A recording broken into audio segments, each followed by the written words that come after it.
Most people have heard of Jesus, considered by Christian followers to be the Messiah. But very few people have ever heard of Sabbatai Zevi, who declared himself to be the Messiah in 1666. He amassed a following of over 1 million believers, half the world's Jewish population during the 17th century, by proclaiming that redemption was available through acts of sin. Considered a heretic by many of his contemporary rabbis, nonetheless, his fame extended far and wide. Sabbatai's adherents planned to abolish many of the ritualistic observances, because, according to the Talmud, in the Messianic time there would no longer be holy obligations. Fasting days became days of feasting and rejoicing. Sexual promiscuity, adultery, incest and religious orgies were encouraged and practiced by Sabbatians. After Sabbatai Zevi's death, his philosophy would be continued, and expanded on, by his Kabbalist successor Jacob Frank. Frankism, a religious movement of the 18th and 19th centuries, centered on the leadership of the Messiah claimant Jacob Frank. He, like Zevi, would perform strange acts that violated traditional religious taboos, such as eating fats that were forbidden by Jewish dietary laws, ritual sacrifice, promoting orgies and sexual immorality. It is suggested Jacob Frank would eventually enter into an alliance formed by Adam Weishaupt and Maya Amschel Rothschild called the Order of the Illuminati. It is said the objectives of this organization was to undermine the world's religions and power structures, in an effort to usher in a utopian era of global communism covertly ruled by their hidden hand, the New World Order. Using secret societies, such as the Freemasons, their agenda has played itself out over the centuries, staying true to the script. Opposition would be handled by a near-total control of the world's media, academic opinion leaders, politicians and finance. While still considered a conspiracy theory to many, let's explore both Zevi and Frank. Sabbatai Zevi was born July 23, 1626, in Smyrna, the Ottoman Empire. He died in 1676.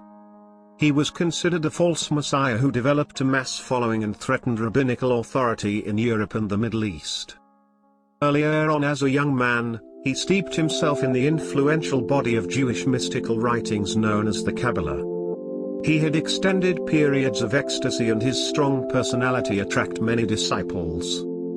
At the age of 22 he proclaimed himself the Jewish Messiah. He was soon driven from Smyrna by the rabbis and journeyed to Salonika, an old Kabbalistic center.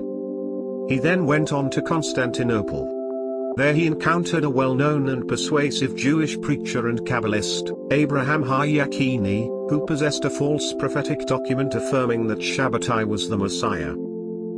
Sabbatai then traveled to Palestine and after that to Cairo, where he won over to his cause Raphael Halebi, the wealthy and powerful treasurer of the Turkish governor. With a group of believers and assured of financial backing, Sabbatai made his return to Jerusalem.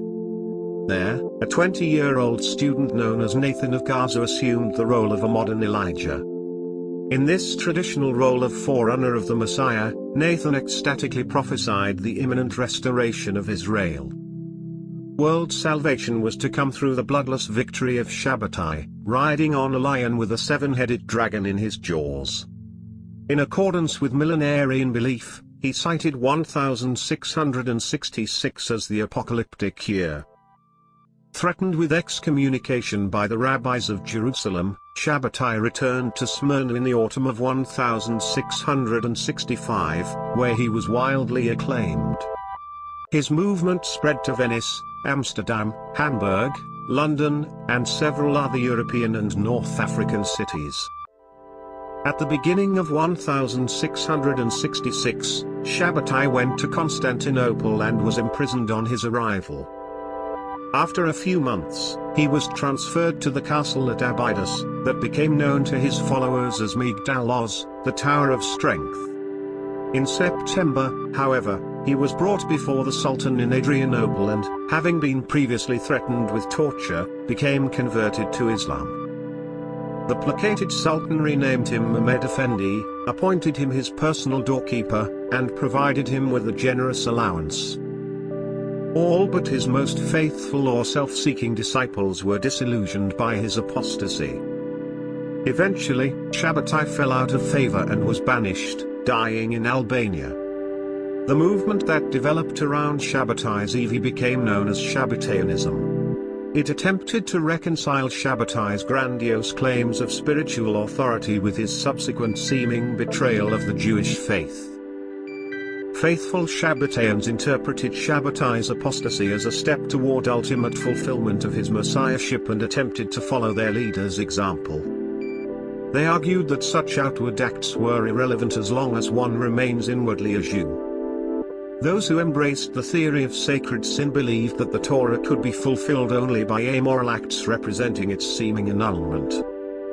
Others felt they could remain faithful Shabbateans without having to apostatize. After Shabbatai's death in 1676, the sect continued to flourish.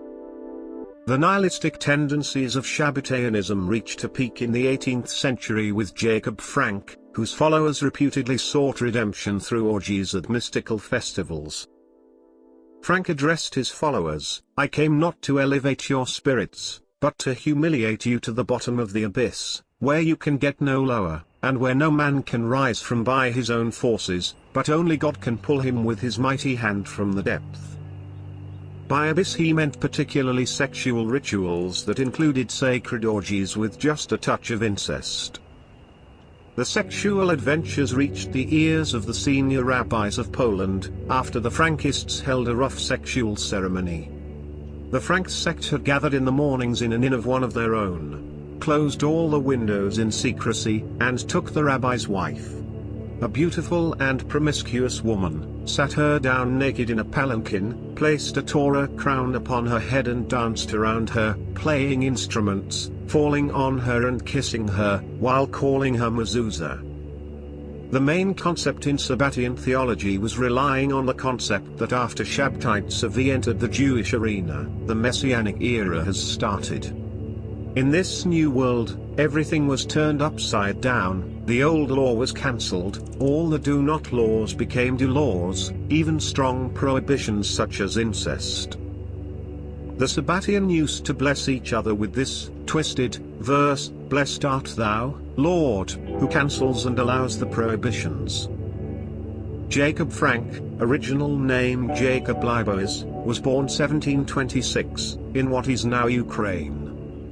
He was a Jewish false messiah who claimed to be the reincarnation of Shabbatai Zevi. The most notorious of the false messiahs, he was the founder of the anti-rabbinical Frankist, or Zoharist, sect. Frank often traveled in the Balkans and there met followers of Shabbatai.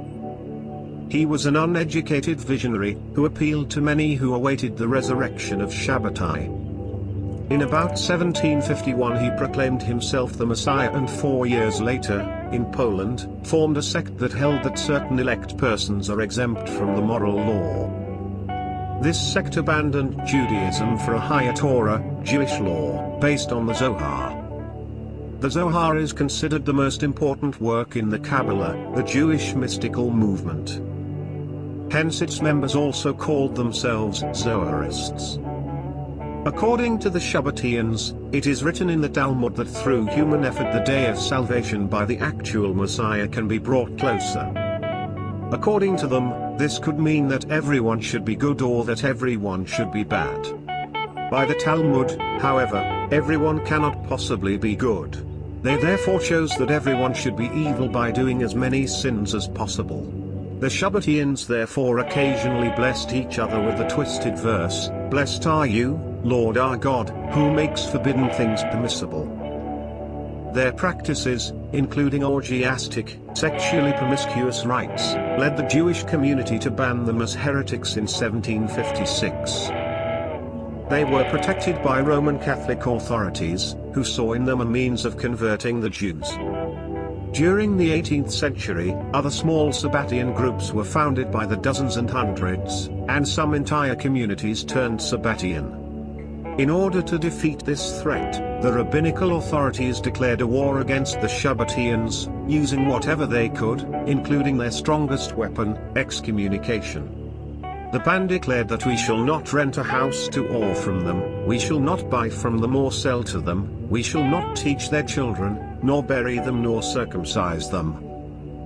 In those days, excommunicated Jews were like fish outside the water, doomed to a slow agonizing death.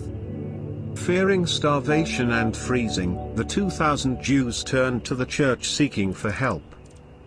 The church agreed to give them a warm welcome, if they declare that the Talmud is full of lies and nonsense, and that the blood libels were true, and finally, that they convert to Christianity.